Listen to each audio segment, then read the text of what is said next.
खबर यह है कि बिहार में नीतीश कुमार की बीजेपी से पार्टनरशिप वाली सरकार विश्वास मत में पास हो गई है। जिस दिन नीतीश ने पाला बदला था, तेजस्वी ने कहा था कि खेला अभी बाकी है, लेकिन आज तेजस्वी के साथ ही खेला हो गया। नीतीश ने अपने सारे वोट तो एकजुट रखे ही, आरजेडी के भी 3 विधायक तोड़ लिए। सरकार को 129 वोट मिले। इससे पहले वोटिंग से आरजेडी के स्पीकर को हटाया गया। विश्वास मत पर वोटिंग की बारी आई तो आरजेडी और कांग्रेस वॉकआउट कर गई। नीतीश ने फिर भी वोटिंग करवाई ताकि बिहार को पासिंग मार्क्स तो पता चले। अब आते हैं बहस के मुद्दे पर। कैकई और मंथरा वैसे तो रामायण के पात्र हैं, लेकिन आज उनका सियासी महाभारत में जिक्र हुआ है। आज जेडीयू ने कहा कि नीतीश के इंडिया अलायंस से अनबन होने में कांग्रेस कैकई के रोल में थी। सदन में तेजस्वी यादव ने नीतीश कुमार की पलटने वाली हिस्ट्री का मजे लेकर जिक्र किया, फिर आरोप लगाया कि उसी ने कैकई बनकर नीतीश को दूर किया है। और जब नीतीश बोलने आए तो उन्होंने गठबंधन छोड़ने के 2 राज बताए। कैकई मंथरा का नाम लिए बिना कांग्रेस और लालू को जिम्मेदार बताया। उन्होंने कहा कि दोनों उन्हीं की जड़ें खोद रहे थे। दूसरी वजह यह बताई गई कि उनके सुशासन वाले चेहरे की आड़ में आरजेडी अपने मंत्रालयों से भारी कमाई कर रही थी। नीतीश ने घुमा फिराकर नहीं बल्कि सीधे कहा कि अब वो बीजेपी के साथ आ गए हैं तो उन सारे मंत्रालयों की जांच करा सकते हैं जिनमें आरजेडी के मंत्री थे। 17 महीने की सरकार में तेजस्वी ने सबसे ज्यादा ढोल शिक्षा विभाग को लेकर पीटे थे। रिकॉर्ड नौकरी देने का दावा किया था, जबकि एनडीए के दलों का आरोप है कि बिहार में लैंड फॉर जॉब जैसा मनी फॉर जॉब भी हुआ है। तो जानेंगे इसका क्या सच है। क्या लालू तेजस्वी पर प्रेशर पॉलिटिक्स तो नहीं है, ताकि जैसे आज 3 टूटकर उधर से इधर आए हैं, चुनाव से पहले और भी आ जाए।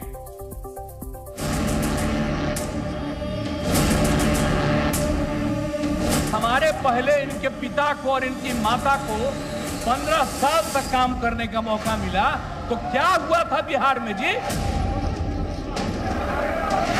बिहार की जनता ये जानना चाहती है कि आखिर ऐसा क्या कारण है कि आप कभी इधर रहते हैं, कभी उधर रहते हैं। कांग्रेस पार्टी भी इनकी पार्टी इधर से उधर कर रही है, उसको डर लग रहा है। हम बार बार कह रहे हैं कि बाकी पार्टियों को एकजुट करिए, तो उनको हमसे तकलीफ था। मोदी जी का गारंटी तो बहुत मजबूत वाला गारंटी है। क्या मोदी जी गारंटी लेंगे फिर से पलटेंगे कि नहीं पलटेंगे, जरा बता के दिखा दो। नेचर और सिग्नेचर नहीं बदलता। जिसकी लूट की मानसिकता हो, जो परिवारवाद वंशवाद को पोषित करता हो। जिनके पिताजी भी उधरे साथ थे, तब हमको पता चल गया कि ये कुछ होने वाला नहीं है, और फिर हम अपने पुरानी जगह पर आ गए। 5 विभाग अपने जिम्मे रखने, कोई विधायक इस लायक नहीं था जिसको विभाग दिया जाता। शक्ति होनी चाहिए, विल पावर होना चाहिए। जो थके हुए मुख्यमंत्री थे उनको हमने दोहराने का काम किया। सारे चीजों की जांच होगी, गलत कन्फर्म रही है, कोई छूटने वाले नहीं है आप लोग।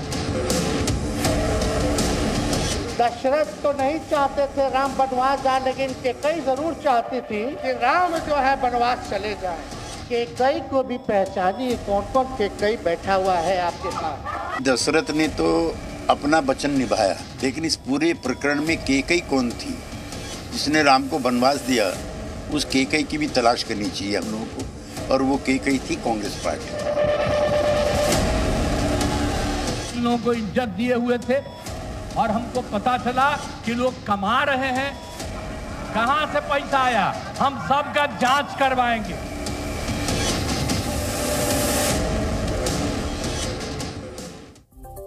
इसी पर बात करेंगे कौन कौन खास मेहमान मेरे साथ जुड़े हुए हैं। कांग्रेस की तरफ से प्रोफेसर अजय उपाध्याय जी मेरे साथ हैं। स्पोक्स पर्सन की तरफ माफ कीजिएगा, आरजेडी की तरफ से स्पोक्स पर्सन एजिया यादव मेरे साथ हैं। मेरे साथ धीरेन्द्र कुमार जी हैं, लोक जनशक्ति पार्टी रामविलास पासवान के, और मेरे साथ अंजुम अरा साहब जुड़ेंगे, स्पोक्स पर्सन है जेडीयू के। लेकिन आज मेरे शो में प्रत्युष कांत जी हैं, स्पोक्स पर्सन है भारतीय जनता पार्टी के। प्रत्युष कांत जी, प्रत्युष भाई आप पहली बार मेरे शो में आ रहे हैं, आपका बहुत बहुत स्वागत है और उम्मीद करता हूं आप इसी तरह हमारे शो में आते रहेंगे। लेकिन सबसे पहला सवाल एजिया यादव जी से। एजिया जी, मैं आपसे जानना चाहूंगा, आज तो कह दिया करप्शन कर रहे थे आपके नेता, ये कह दिया नीतीश कुमार ने, ये भी कह दिया जांच कराएंगे। अगर माननीय मुख्यमंत्री जी कहते हैं करप्शन कर रहा था तुम्हारा नेता, तो वो हमारे पास आते क्यों हैं? बीजेपी में उनकी बनती नहीं है, बीजेपी वाले उनको पूछते नहीं है, बीजेपी वाले उनको लगाते नहीं है। नीतीश कुमार जी तो सब जानते हैं, बावजूद इसके वो क्यों हमारे पास बार बार आते हैं? ये तो नीतीश कुमार जी से आप पूछेगा ना, कि जब उनको लगता है कि करप्शन करने वाले लोग हैं, यादव जी, इस पर तो रिसर्च होनी चाहिए। नीतीश कुमार कब पलटी मारेंगे, इस पे IIT IIM सबको मिलकर रिसर्च करना चाहिए। जब एलिगेशन नीतीश कुमार जी माननीय मुख्यमंत्री जी लगा रहे हैं, तो उन्हीं से पूछिए इसका जवाब, वो रिसर्च करके बताएं कौन करप्शन कर रहा है। हम लोग तो देख रहे थे कि नियुक्ति पत्र बट रहे हैं, शिक्षा विभाग में इतनी सारी बहाली हुई, आंगनवाड़ी सेविकाएं की मानदेय बढ़ा, शिक्षा मित्र का मानदेय बढ़ा। हम लोग तो सिर्फ यही देख रहे थे कि सब जगह रोजगार ही रोजगार हो रहा था, टूरिज्म विभाग को इतना डेवलप किया गया। अगर नीतीश कुमार जी जानते हैं कि इधर करप्शन होता है, तो उनसे पूछा जाए ना कि जब वो जानते थे कि इधर करप्शन होता है, तो क्यों बीजेपी से त्रस्त होकर के हमारे पास आए थे? जवाब माननीय मुख्यमंत्री जी ही बेहतर देंगे। जवाब RJD से ले लेते हैं, अंजुम जी से ले लेते हैं। अंजुम जी, जवाब दीजिए, काहे त्रस्त होकर आपके RJD के पास गए थे और काहे त्रस्त होकर अब बीजेपी के पास आ गए? मेरे को लगता है नासा और इसरो को मिलकर नीतीश कुमार जी के दिमाग पर कि वो कब पलटी मारेंगे रिसर्च करनी चाहिए। नहीं दीपक चौरसिया जी, पलटी की बात आपने 1 मिनट में 3-4 बार इस वर्ड को आपने इस्तेमाल किया, पलटी पलटी पलटी पलटी करके। तो एक चीज मैं कहूंगी, मैं तेजस्वी जी का पलटी शब्द, पलटी चाचा बोलते हैं उनको। हमारे नेता तटस्थ हैं, और पलटी की अगर बात है ना, तो 2017 के 2022 में किसने पलटी मारा? 2022 में राष्ट्रीय जन महागठबंधन के लोगों ने पलटी मारा ना, तभी ना गठबंधन बना। तो दीपक जी, अगर ये वोकेबलरी यूज किया जा रहा है, तो मुझे लगता है कि बाकी लोगों के लिए भी ये वोकेबलरी यूज करना चाहिए ईमानदारी पूर्वक। क्यों सिर्फ नेता के साथ, हमारे आदरणीय नेता के साथ इस शब्द को इस्तेमाल? दूसरी चीज है करप्शन की, जहां तक अभी अजय यादव जी बात कर रहे थे, हमारे नेता ने आज बिल्कुल स्पष्ट किया कि इन्हें जानकारी थी। देखिए, बिल्कुल सही बात है कि हमारे नेता नीतीश कुमार जी ने स्पष्ट रूप से आज सदन में कहा कि भ्रष्टाचार के विषय पे 0 टॉलरेंस मेरी नीति रही है। और मैं सब समझ गया, 0 टॉलरेंस है, नीतीश कुमार जी भ्रष्टाचार नहीं करते। अरे क्यों RJD के पास चले गए थे और क्यों बीजेपी के पास आ गए, इसको समझा पाएंगे अंजुम जी? तो समझा दीजिए आसान शब्दों में। दीपक चौरसिया जी, बिल्कुल आसान शब्दों में, और मैं बहुत सावधानी से सवालों का जवाब भी देती हूँ, दाएं बाएं मैं घुमाने का प्रयास नहीं करती हूँ।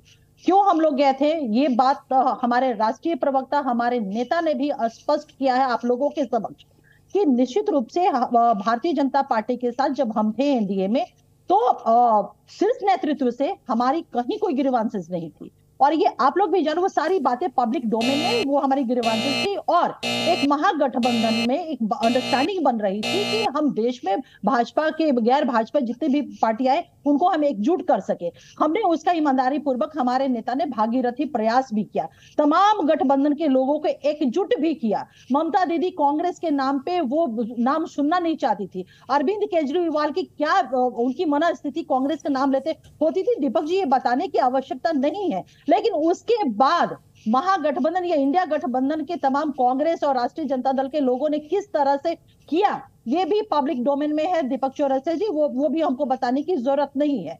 तो इसलिए महागठबंधन से जो हम अलग हुए, तो आज स्पष्ट रूप से हमारे नेता नीतीश कुमार जी ने सदन में कहा, और ये भी कहा कि उस चीज को, उस करप्शन को हमारी रही है, हम उसको टॉलरेट नहीं करेंगे, और किसी भी सूरत में दबाव में हम काम नहीं कर सकते हैं। क्योंकि एक बार बार कहा जा रहा है ना, जाति आधारित सर्वे कि हमने दबाव दिया था, राहुल गांधी ने कहा हमने दबाव दिया था, तेजस्वी जी ने एक बड़ा होर्डिंग लगाया दूसरे दिन कि हमारे दबाव के कारण ऐसा हुआ है। तो आज नेता ने स्पष्ट कर दिया कि कभी भी मैं किसी दबाव में काम नहीं करता हूं, जनता ने चुन करके भेजा है बिहार की जनता को काम करने के लिए, और मैं काम करूंगा किसी के दबाव में नहीं, और किसी के इंटरेस्ट को सेटल करने के लिए हमारी सरकार नहीं है। तेजस्वी जी ने विधानसभा में पूरा भाषण सुना, उनका ऑफर भी दिया है कि जब इनसे परेशान हो जाए तो हमारे पास आ जाइएगा।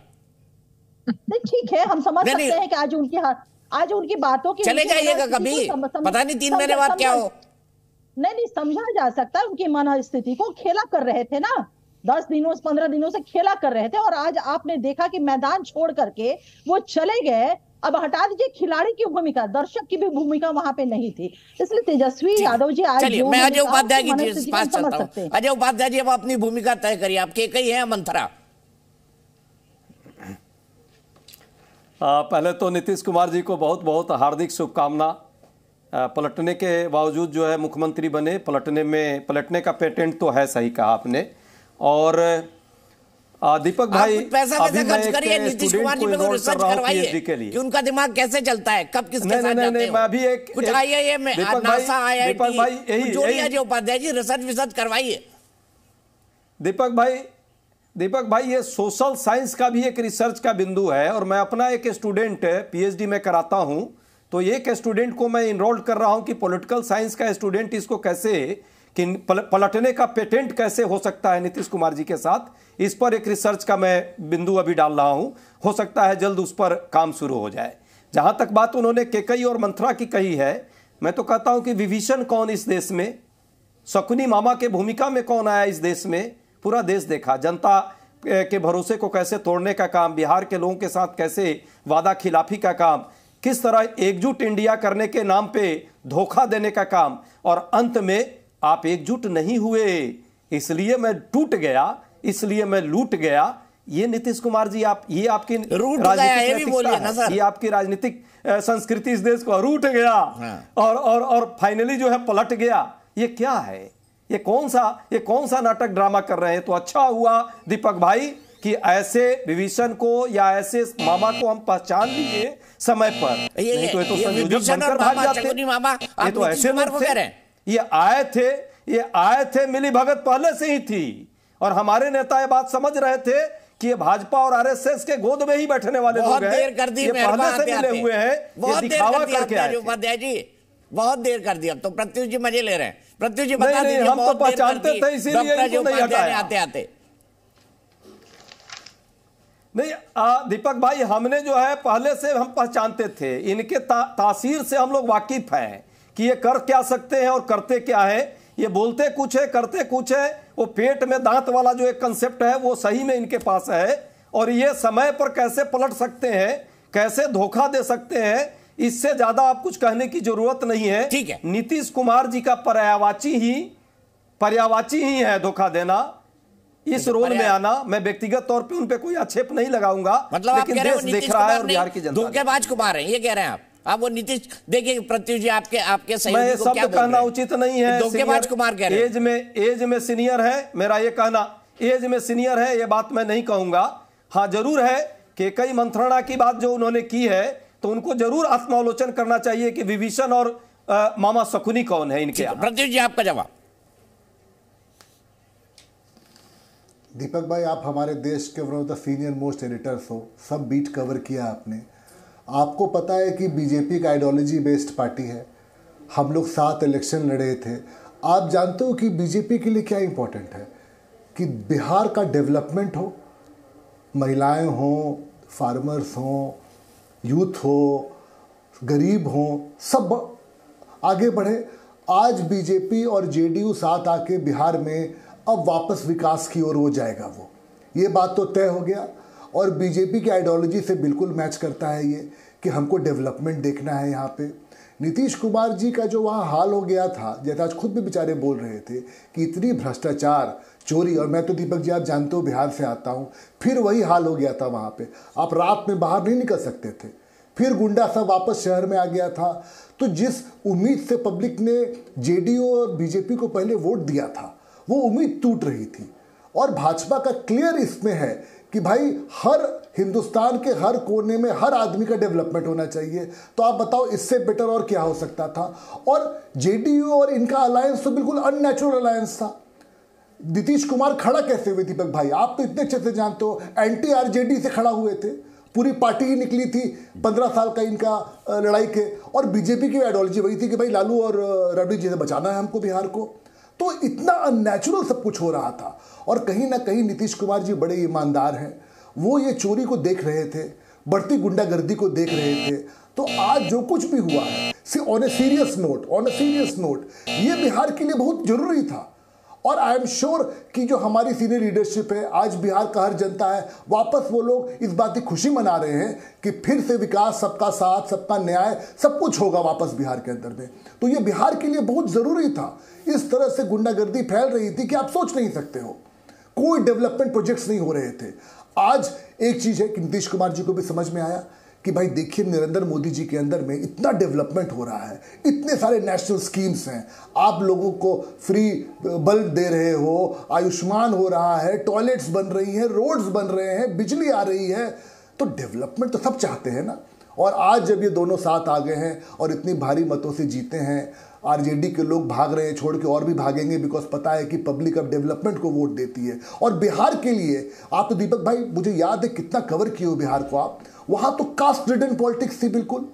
आज जब कास्ट से ऊपर निकल के लोग डेवलपमेंट की बात कर रहे हैं तो एक बहुत पॉजिटिव साइन है आने वाले दिनों के लिए बिहार के लिए, बिकॉज बिहार को डेवलपमेंट पे वापस हर जगह से लाना है। जैसे छत्तीसगढ़ आज है, मध्य प्रदेश आज है, वैसे ही बिहार को हम लोग को लेके जाना है। तो आज जो हुआ है बहुत हिस्टोरिकल चीज हुआ है, और मैं देखूंगा कि उसका रिजल्ट हम लोग को पार्लियामेंट में भी देखने को मिलेगा। स्वीप होगा बीजेपी जेडीयू का वहां पे। विजय यादव जी, आपने इतना परेशान किया कि नीतीश कुमार जी चले गए, क्यों परेशान करते हैं भाई नीतीश बाबू को आप लोग इतना?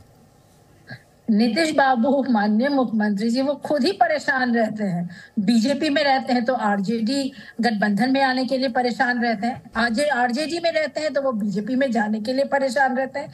इंडिया अलायंस की बात करते हैं तो वो बोलते जरूर हैं कि मैं कन्वीनर नहीं बनना चाहता, प्रधानमंत्री बनना नहीं चाहता, लेकिन आज लग रहा है कि शायद वो प्रधानमंत्री और कन्वीनर बनना चाहते थे। तो परेशान तो वो खुद रहते हैं। अब जब उधर जाते हैं तो कहते हैं कि आरजेडी में करप्शन है, जब आरजेडी में आते हैं तो कहते हैं बीजेपी में करप्शन है, बीजेपी काम नहीं करने देती है, अंशदान केंद्र से नहीं भेजती है, विभागों में अंशदान नहीं होता है, काम नहीं हो पाता है, तब वो बीजेपी के लिए बोलती है। तो अब तो माननीय मुख्यमंत्री जी का रिसर्च करना होगा ना, उनका थॉट प्रोसेस क्या है, उनके दिमाग की क्या स्थिति है, जो वो खुद ही परेशान रहते हैं और कंफ्यूज रहते हैं। आरजेडी में है तो कंफ्यूज, बीजेपी में है तो कंफ्यूज, इंडिया अलायंस में है तो कंफ्यूज, छोड़ते हैं तो कंफ्यूज। तो उनसे ही आप ये पूछ के बेहतर जवाब वही देंगे। आरजेडी में रहते हैं तो तेजस्वी जी की तारीफ करते हैं, बीजेपी में जाते हैं तो तेजस्वी जी को तुमताम करते हैं। तो ये सब का जवाब तो वही देंगे ना। अंजुन जी आप ही जवाब दे दीजिए। तो फिर से दोहराए? नहीं, अंजुन जी से बोल रहा हूँ। अंजुन जी अब जवाब दे दीजिए कि नीतीश कुमार जी इतना परेशान क्यों रहते हैं, दौड़ा दौड़ा भागा भागा सा? नहीं दीपक जी, बिल्कुल मैं आपकी इस बात से सहमत हूँ कि दौड़ा दौड़ा सा भागा भागा सा, लेकिन किस बात के लिए?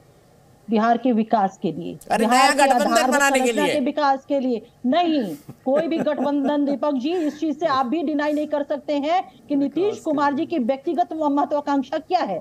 नीतीश जी की व्यक्तिगत महत्वाकांक्षा ये कभी नहीं रही कि अपने पुत्रों को मैं कैसे जगह पे रखूं, अपनी पुत्रियों को मैं कैसे जगह, अपने परिवार और खानदान के लोगों को कैसे रखूं, और वंशवाद को मैं कैसे फ्लोरिश करूं। उनकी ये महत्वाकांक्षा नहीं है। नीतीश कुमार जी की महत्वाकांक्षा ये नहीं रही है कि मैं अपनी पूंजी को कैसे बना लूं, मैं अरबों की संपत्ति कैसे बना लूं, और 30 वर्ष की अवस्था में मैं 30 कंपनियों का मालिक मैं कैसे बन जाऊं। नीतीश कुमार जी की व्यक्तिगत महत्वाकांक्षा, जिसे आप कह रहे हैं खाली मुख्यमंत्री कुर्सी पर बने रहे, उसके बाद इंडिया अलायंस के कन्वीनर बने, फिर प्रधानमंत्री बन जाए, बस इतनी सी महत्वाकांक्षा थी उनकी। नहीं बन पाए तो वापस बीजेपी में आ गए। सही नहीं है अंजुन जी, गलत काम है। बिल्कुल दीपक पहले बोल ले आप लोग, फिर दीपक जी, माननीय मुख्यमंत्री नीतीश कुमार जी को जनता ने कुर्सी पे बैठाया, ये किसी को भूलना नहीं होगा। चाहे 2005 से लेके जो 2020 तक का विधानसभा चुनाव हो दीपक जी, नीतीश कुमार जी के लीडरशिप में चुनाव लड़ा जाता है, और जनता नीतीश कुमार जी के लीडरशिप को, नीतीश कुमार जी के एनडीए के 7 निश्चय पार्ट 2 जो हमारा था उसको मैंडेट दिया था, ये हमें नहीं भूलना होगा। अगर ये भागा भागा सा कहे तो निश्चित रूप से हमारे नेता बेचैन है एजाज जी, हमारे नेता परेशान है एजाज जी कि बिहार कैसे विकसित बिहार बन सके, और उसमें जो भी रोड़ा आप भ्रष्टाचार, करप्शन, ये सारी चीजें रोड़ा। अरे 18 साल से वही मुख्यमंत्री अंजुन जी, किसने रोका था उनको बिहार को डेवलप करने से? 18 साल से वही मुख्यमंत्री है, किसने रोका था उनको बिहार को डेवलप करने से? हम 2000 सुनिए, यही तो नहीं समझ पा रही। बिहार का तो वही मुख्यमंत्री थे, तो क्यों भागा भागा दौड़ा दौड़ा फिर रहे हैं? बोल ले एजाज जी, बोल ले। देखिए इस तरह से डिबेट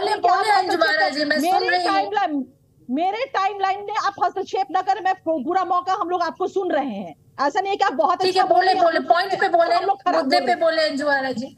2000 1990 से लेकर के 2005 तक बिहार की क्या स्थिति थी? जंगल राज था, घर की बहू बेटियां बाहर नहीं निकल सकती थी। दीपक जी, क्या आप इस चीज को मुकरे हैं?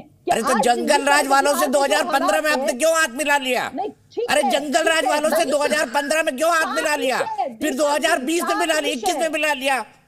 दीपक जी, 7 निश्चय हमारा, 7 निश्चय पे सहमति, ये इन्होंने सहमति जताई। हम बिहार को किस तरह से विकसित बिहार या विकासशील बिहार बनाए, 7 निश्चय हमारा था, जिसमें महिला सशक्तिकरण था, लॉ एंड ऑर्डर था, जल जीवन हरियाली थी, नल जल था, बहुत सारी जो 7 हमारे कमिटमेंट थे, जिसको हमने समय से पहले पूरा किया। नीतीश कुमार जी तो अपने वादों को पूरा करने के लिए जाने जाते हैं, और उन्होंने पूरा किया। और 2020 में 7 निश्चय पार्ट 2, तो इसके माध्यम से बिहार को आगे ले जा रहे हैं। और 1990 से लेकर के 2005 के बाद का बिहार क्या था, ये ऑनरेबल हाई कोर्ट ने टिप्पणी किया था, बिहार में जंगल राज हो चुका है। वही तो कह रहा हूँ, 2-2, 3-3 बार जंगल राज वालों के साथ क्यों चले गए? अंजू महाराज जी बताइए ना। वही दीपक, जंगल राज वालों के साथ क्यों चले गए आप? दौड़ा भागा सा जो बेचैनी है बिहार को विकसित बिहार बनाने की, अव्वल स्टेट करने की, और 7 निश्चय पार्ट 2 के को एग्जीक्यूट करने की जो कमिटमेंट बिहार की जनता ने, और जनता ने उनको उनके लीडरशिप को फुल मैंडेट दिया हुआ है। दीपक जी, ये सर्टिफिकेट ना हमको देने की जरूरत है, ना किसी को देने की जरूरत है, कि नीतीश कुमार जी के लीडरशिप को बिहार की जनता ने मैंडेट दिया है बिहार को आगे ले जाने के लिए। जी ठीक है। अजय कुमार जी, अजय उपाध्याय जी, एक 30 सेकंड का कमेंट, फिर मैं प्रत्युष जी का बात चलूंगा। दीपक जी दीपक जी, अंजू आरा जी कह रही हैं कि उनको मिला हुआ है मैंडेट। अरे मैंडेट उनको नहीं बिहार की जनता ने दिया है। मैंडेट देता तो तीसरे नंबर की पार्टी नहीं रहते। मात्र 45 एमएलए पर, और इस बार तो पसीना आ गया उस पर 45 एमएलए को अपने साथ रखने में। अरे पलटू की प्रवृत्ति ने उनको मुख्यमंत्री बना रखा है, बिहार की जनता ने नहीं बनाया है। और ये मजबूरी बिहार की है कि इस स्थिति में आ जाती है बहुमत कि उनकी जो है अपनी पले खुल जा रही है, और बार बार जो है पलट करके भी वो मुख्यमंत्री की कुर्सी ही बनाए रखना चाहते हैं। कमिटमेंट की बात करेंगी, सुनिए ना, कमिटमेंट की बात करेंगी। अरे कमिटमेंट की बात करें तो कमिटमेंट उनका है, उनका सिर्फ एक कमिटमेंट है। मैं बीच में नहीं बोला हूँ, अंजुम जी बीच में नहीं बोला हूँ, बोलने मुझे भी आती है। मैं बीच में नहीं बोला, बोलने मुझे भी आती है। आगे आपको बोलना है। आगे जहां तक बात है नीतीश कुमार जी का, पूरा राज्य जान रहा है कि वो किन हालातों में जब पलटते हैं तो अपने जो है कहीं ना कहीं एक रास्ता निकाल लेते हैं। कभी जंगल राज हो जाता है, कभी जंगल राज से बाहर हो जाते हैं। अरे भैया, जंगल राज चुनने के लिए तो आप ही जाते हैं बार बार, और फिर उसके बाद में बाहर होते हैं तो उन्हीं आदमी को गाली देते हैं। क्या हुआ जी, आपके समय क्या हुआ था जी बोल रहे हैं, तो चले क्यों गए उन्हीं के साथ, और फिर लौट जाते हैं। ये सब नाटक नौटंकी पूरा लोग देख रहा है। कोई राजनीतिक मूल्य नहीं है, कोई राजनीतिक विचार नहीं है, कोई उनकी बोली का कोई अर्थ नहीं रह गया है। बिहार की जनता इस बार जाइएगा चुनाव में तो देखिएगा आपका क्या हाल करेगी। ठीक है, भाजपा, कांग्रेस, आरजेडी ये पार्टियां रहेंगी, लेकिन आप नहीं रहेंगे। पलटने की अब सजा बिहार की जनता आपको देगी, और दी है। तभी 117 के बाद से कैसे कैसे धीरे धीरे नीचे आए और अब 45 पर पहुंच गए हैं। इस बार 5 खत्म हो जाएगा और 4 पर रह जाएंगे ये। ठीक है, प्रतिष्ठान जी, हालत बहुत खराब है। प्रतिष्ठान जी, मैंने माना कि वो आपको नहीं लगता कि नीतीश कुमार जी को फिर आपने ले लिया है तो ये बीजेपी के लिए भी क्रेडिबिलिटी का संकट है कि भाई जो आदमी बार बार छोड़ के चला जाता है उसको बार बार बीजेपी वापस अपना रहती है। कैसे समझाएंगे अपने वोटर्स को बिहार में जो देख रहे थे कि बिना नीतीश और लालू जी के एक ऑल्टरनेट बीजेपी देगी बिहार के अंदर? दीपक भाई, आप याद करें तो हम लोग तो साथ मिलकर इलेक्शन लड़े थे। ये तो जो वोट आया था दोनों को मिलके साथ आया था।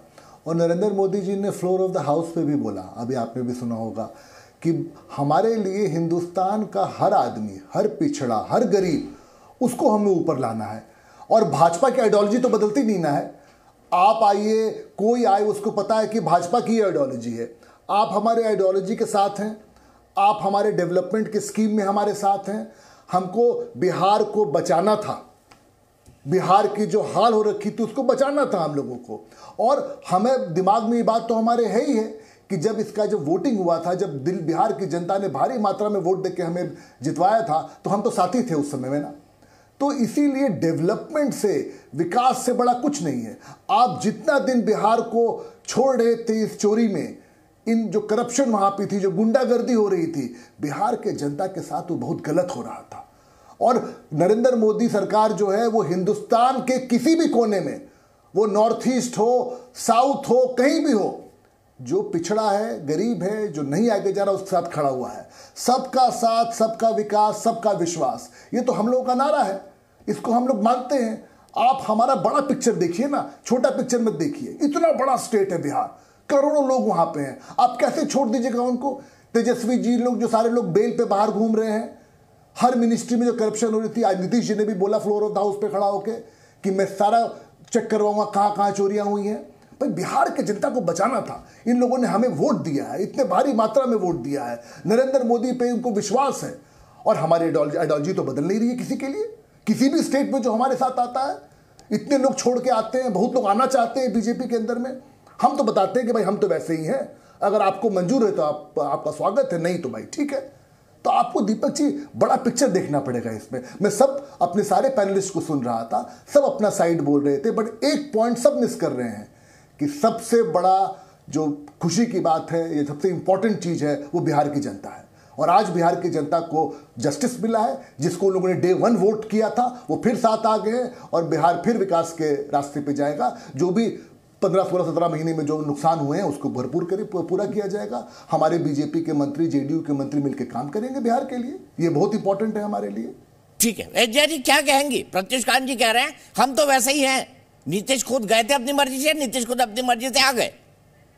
बिल्कुल बिल्कुल एकदम सही बोले बीजेपी के प्रवक्ता कि माननीय मुख्यमंत्री जी अपनी मर्जी से आरजेडी में आते हैं। अंजुम महाराज जी सुने, बीजेपी के प्रवक्ता भी यही बोल रहे हैं कि नीतीश कुमार जी अपनी मर्जी से आरजेडी से आते हैं, अपनी मर्जी से बीजेपी में जाते हैं, अपनी मर्जी से इंडिया अलायंस पहुंचते हैं। और जब उनको प्रधानमंत्री और जब जब उनको लगता है कि उनकी मुख्यमंत्री की कुर्सी डोल रही है, जब जब उनको लगता है कि जनता उनको नकार रही है, वो अपनी मर्जी से दूसरी पार्टी में चले जाते हैं। तो मतलब ये सच था कि तेजस्वी को मुख्यमंत्री पद देने का ऐसा नहीं बोला है, मैंने ऐसा नहीं बोला है, मैंने बिल्कुल ऐसा नहीं बोला है, मैंने डेवलपमेंट की बात की है। पेशेंस रखे बीजेपी का जी जी, सॉरी मैं तो बोल रहा हूँ कि सुने मेरी बात ना एजय यादव जी, एजय जी मुझे बताइए क्या मुख्यमंत्री पर दबाव था कि तेजस्वी के लिए गद्दी छोड़ दे? क्योंकि बार बार मुख्यमंत्री जी कहते थे ना भाई आगे तो नहीं संभालना है, तो क्या नीतीश कुमार पर दबाव था कि तेजस्वी के लिए गद्दी छोड़ दे?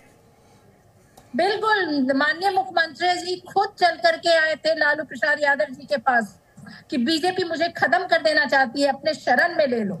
और जब आरजेडी उनको अपने शरण में ले ली, तब उनको फिर पता नहीं कौन सा भय सताने लगा। उनको लगने लगा कि तेजस्वी जी की पॉपुलैरिटी तो बिहार में बहुत बढ़ गई है, नौकरियां दे रहे हैं, मानदेय बढ़ा रहे हैं, उनका जय जयकार सब जगह हो रहा है। माननीय मुख्यमंत्री जी डर गए कि उनका कद तो अब छोटा हो गया है। वो भूल गए कि वो क्या बोले थे कि तेजस्वी जी को ही आगे बिहार को लेके चलना है। वो समझ गए कि 18 साल बीजेपी के साथ वो नौकरियां नहीं दे पाए बिहार में, और तेजस्वी जी ये नौकरी क्या दे दी, इनकी लोकप्रियता इतनी बढ़ गई। लोकप्रियता से नीतीश कुमार जी डर गए। ठीक है, अंजुम महाराज जी बोल रही हैं, वो भागे भागे दौड़े 18 साल से कर रहे हैं कि कहाँ पे वो बड़े, उनकी लोकप्रियता ज्यादा हो। आरजेडी में आते हैं तो लोकप्रियता उनकी घट जाती है, बीजेपी में जाती है तो बीजेपी उन पे हावी हो जाती है। तो सही अंजुम महाराज जी बोल रहे हैं कि लगातार वो दौड़े भागे से बिहार में इस पार्टी से उस पार्टी कर रहे हैं कि कहीं तो उनको जो पोजीशन वो चाहते हैं वो मिले। 15 में चुनाव लड़ते हैं आरजेडी के साथ, अंजुम महाराज जी बताएंगे जो वो बीजेपी के पास चले गए। बीजेपी में 20, बीजेपी के साथ 20 में चुनाव लड़े, अंजुम महाराज जी सही जवाब देगी क्यों वो आरजेडी में आ गए। फिर भागे दौड़े से क्यों बीजेपी में चले गए। लगातार वो 18 साल से आगे क्यों भागे दौड़े से है जब मुख्यमंत्री वही है। जवाब दे इसका। चलिए धीरेन्द्र कुमार जी से पूछ लेता हूँ। धीरेन्द्र कुमार जी बड़े विट्टी है, मुझे बड़े अच्छा लगता है उनसे बात करना। धीरेन्द्र जी बताइए, ये मुख्यमंत्री जी दौड़े भागे से क्यों है, और क्या गारंटी कि अब बीजेपी का साथ छोड़कर एक दिन और फिर आरजेडी के पास नहीं चले जाएंगे? सबसे पहले तो दीपक भाई, गारंटी वारंटी बची है क्या, ये भी मेरे दिमाग में सवाल आता है कि कोई गारंटी और वारंटी बची है नीतीश जी की, नहीं बची है? नहीं, मैं उस पर भी आऊंगा, लेकिन आज तो बहुमत हासिल किया है, इसलिए एनडीए के सभी मित्रों से पहले मैं बिहार के लोगों को जो उनका पुनः खोया हुआ जनादेश और सम्मान प्राप्त हुआ है उसके लिए बधाई देता हूं। और नीतीश कुमार जी अगर आदरणीय प्रधानमंत्री जी के नेतृत्व में देश के साथ अगर विकास बिहार की गति को बढ़ाते रखना चाहते हैं और तेज गति से करना चाहते हैं, यह बहुत अच्छी बात है, बिहार को भी चलना चाहिए। और कौन भागे आता है नहीं भागे आता है ये सब अब कहाँ विषय है। गारंटी की आपने बात करी थी, नरेंद्र मोदी जी की गारंटी तो है ही ना, लेकिन ये तो बताइए ना कि जिस आदमी को, जो आदमी गारंटी पूछ रहा है दीपक भाई, उसकी दोबारा क्या गारंटी है कि वो भ्रष्टाचार नहीं करेगा? मुझे ये जरा जवाब दिलवा दीजिए।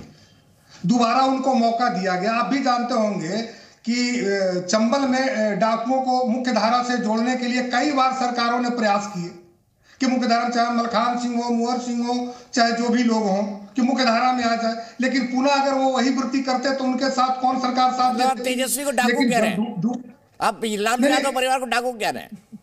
नहीं, हम नहीं कर रहे हैं। ये भ्रष्टाचार में कोर्ट ने उनसे सजा मिली है और दोबारा में ये कह रहे थे कि बन भेजने के लिए दशरथ जी ने भेजा। आप जरा मुझे ये बताइए दीपक भाई कि बन नहीं, बेल पर तो उन्हीं के पिता ने उनको भेजा है ना, और ये उनको तो तुलना करना नहीं आता। दूसरी बात है कि नौकरियों की क्रेडिट की बात कर रहे थे अभी राजद की प्रवक्ता, 15 महीने के नौकरी की क्रेडिट मिलनी चाहिए आपको, ठीक है, लेकिन जो 15 वर्ष बिहार को जितना पीछे आपने किया उसका क्रेडिट आप लोग क्यों नहीं लेना चाहते हैं कि आज बिहार में कितना भी गति दिया जाए तो पकड़ना मुश्किल हो रहा है। और मैं तो कहता हूं एनडीए के मित्रों को और भाजपा के मित्रों को खास करके कि जल्दी से इनको क्रेडिट दे दीजिए, वरना कब कौन मना करे कि बैंकों में ही ये लोग क्रेडिट मांगने लगे या जमीन ही न मांगने लगे। तो ये प्रवृत्ति तो बिहार के लोग तो जान रहे हैं और कांग्रेस भी उतनी ही दोषी है दीपक भाई। अगर बिहार में जंगल राज की बात आती है तो सिर्फ और सिर्फ हम लोग दोष दे देते हैं सीधे आरजेडी को। मैं इससे इत्तेफाक नहीं रखता हूं। अगर बिहार में जंगल राज रहा है तो उसका 50 नहीं 12 आना श्रेय कांग्रेस को जाता है। कांग्रेस से खुद तो गठबंधन के लोग संभल नहीं रहे। जब यहाँ पे ये अपनी चट्टानी एकता दिखा रहे थे तो इसी महाराष्ट्र में अशोक राव चौहान इनको छोड़कर जा रहे थे। तो ये लोग जो बिहार को गर्क में कर रहे हैं वही लोग इनके साथ में रह गए हैं, जो इनके साथ भ्रष्टाचार में लिप्त है, ये जंगल राज कायम करने में लिप्त है। जो बेल पर है वही आज इनके खेल में शामिल है और वो उस तरह का खेल बिहार में अब हम लोग होने नहीं देंगे। ठीक है, बिहार को भी आगे बढ़ने का हक है। अजय उपाध्याय आप लोगों को, अजय उपाध्याय जी, कहीं मैं ये तो नहीं सुनने वाला हूँ अजय उपाध्याय जी आज यहाँ बैठे प्रवक्ता कांग्रेस बन के, अशोक चौहान की तरह आप भी प्रवक्ता बीजेपी बन के आ जाए। पृथ्वी जी, इनका नंबर तो नहीं लगा हुआ अजय उपाध्याय जी का कहीं? दीपक जी, इस जीवन में नहीं, अगले जीवन की बात मैं नहीं करता। अरे ऐसा तो नीतीश जी भी कहते थे, इस जीवन में बीजेपी के साथ नहीं जाऊंगा। अब हो गया हमारा उनसे, ये तो नीतीश जी भी कहते थे। नीतीश जी बनना सबके बस में नहीं है। नीतीश जी बनने के लिए आपके अंदर एक अलग तरह की प्रवृत्ति चाहिए, उसी पर तो रिसर्च का काम हो रहा है। हाँ, जहां तक बात हमारे धीरेन्द्र भाई ने बहुत बातें रखी है, लेकिन धीरेन्द्र भाई कैसे चलेगा? अब तो एक चाचा से परेशान थे आप, यहाँ तो दूसरा चाचा भी आ गया, और जो बड़े चाचा हैं जो ऊपर काका, वो अब किसकी गारंटी देंगे? अब नीतीश कुमार की गारंटी देंगे, पशुपति बाबू की गारंटी देंगे, या चिराग भाई की गारंटी मिलेगी? पहले तो ये आप क्लियर कर लीजिएगा, पहली बात। दूसरी बात, अशोक चौहान या किसी के भी बारे में कहा है, जिनको जहां जाना है जाएंगे, इस देश के गांधीवादी विचार यही रहेंगे, लिबरल डेमोक्रेसी यही रहेगी, धर्मनिरपेक्षता का सिद्धांत यही रहेगा, और जहां कांग्रेस है वहीं से ये चीजें आगे बढ़ेगी। कांग्रेस पार्टी और राहुल गांधी चट्टान की तरह इस देश के जन मुद्दों को लेकर के सड़कों पर है। ये किसानों का मुद्दा हो, मजदूरों का हो, महिलाओं का हो, या युवाओं के रोजगार का मुद्दा हो, हम वो छलावे और झूठ लोगों के फरेबियों का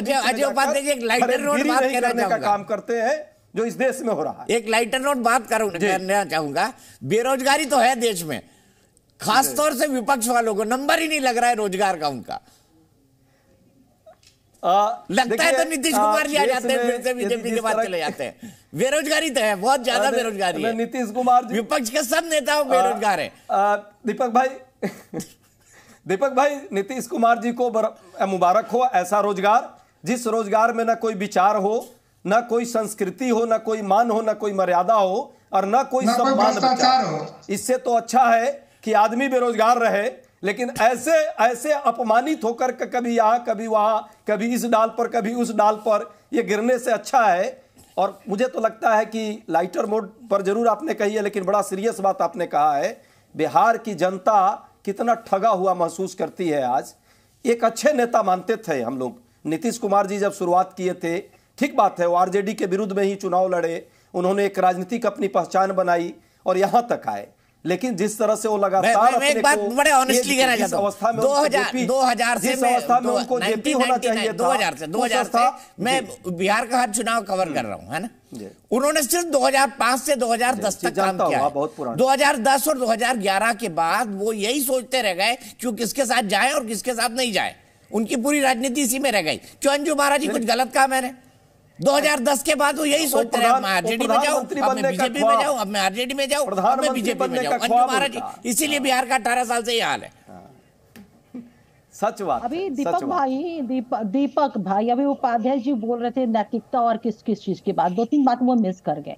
और वो इसलिए मिस नहीं किए, वो जानबूझ के उसको सप्रेस कर दिए। ये उन्होंने कहा कि ना कोई वहां भ्रष्टाचार है, ना कोई वहां वंशवाद है, जो इनके यहाँ कोटि कोटि व्याप्त है, इसलिए वो उन्होंने चर्चा नहीं की। दूसरी बात, कैकेयी और मंथरा को लेकर के बड़ी चिढ़े हुए थे, खींचे हुए थे और क्या क्या बोल रहे थे, अनाप शनाप शब्दों का प्रयोग हमारे नेता के लिए कर रहे थे। हालांकि मैंने भी रिएक्शन में बोला, मेरी शब्दावली उस तरह से इनके भी नेता को मैंने खराब शब्दों में बोला, मैं क्षमा चाहती हूँ। लेकिन मैं एक चीज बता दूं कि आप अभी पता करते रहिए, लेकिन हमारी पार्टी ने जो आज आदरणीय तेजस्वी यादव जी ने फ्लोर पे आज हाउस में जो कहा कि कैकेयी कौन है आप पता करिए, वो पता चल गया। कैकेयी वो कांग्रेस पार्टी है, कांग्रेस पार्टी ही वो कैकेयी है जो नहीं चाहिए कि जो एकजुटता के लिए माननीय मुख्यमंत्री नीतीश कुमार जी ने प्रयास किया वो सतह पर आ जाए। तो उपाध्याय भाई अब कहीं किंतु परंतु में मत रही कि कैकेयी कौन और मंथरा कौन, वो स्पष्ट हो गया। कैकेयी और मंथरा आपकी बनकर के इंडिया गठबंधन में बैठे हुए थे। और आपका क्या दीपक भाई क्वेश्चन था? मेरा बड़ा सिंपल सवाल था कि 2005 से 2010 तक काम किया, 12 के बाद वो यही सोच रहे कहां जाऊं और कहां नहीं जाऊं। नहीं कहां जाऊं कहां नहीं। 12 से 24 हो गया, वो यही सोच रहे कि अभी मैं आरजेडी, फिर बीजेपी, फिर आरजेडी, फिर बीजेपी। दीपक भाई 2005 में हमारा 7 निश्चय जो था, जिसमें बिहार ने 5-6 ऐसे एजेंडे थे जिसको सेंट्रल ने ऑप्ट किया। वो विकास का वो चेहरा बना, मॉडल बना, ना सिर्फ केंद्र में बल्कि दूसरे राज्यों में भी। मैं कहूं तो वो 5 पॉइंट को मैं गिना भी सकता हूं। मुझे याद है जल से जल, बच्चियों की शिक्षा, मुझे सब बहुत अच्छी तरह याद है, बहुत अच्छी तरह याद है। मैं कह रहा हूं उन्होंने 5 साल तक प्रत्युष जी, मैं एक बड़े पिक्चर में आना चाहता हूँ, बड़े पिक्चर में नीतीश कुमार जी को अगर किसी को क्लाइमेट लीडर का खिताब अगर अंतरराष्ट्रीय फोरम पे मिला तो वो नीतीश कुमार जी को मिला। और ये 2010 के बाद का ही ये सारे अवार्ड। अच्छा, क्या मौसम वैज्ञानिक का हमारे नेता नहीं, मौसम वैज्ञानिक का अवार्ड मिला उनको? नहीं, आप देखिए जल जीवन हरियाली जो है उसको मौसम वैज्ञानिक नहीं कह सकते। मैंने गलत समझ लिया, मैंने मौसम विज्ञान समझ लिया कि मौसम अच्छा बता देते। प्रश्न कर देंगे। हमारी चुनौती है दीपक जी, ये हम सभी के लिए बहुत सीरियस। मुझे राजनीतिक मौसम लगा ना, मुझे वो वाला मौसम नहीं लगा जी, मुझे राजनीतिक मौसम लगा।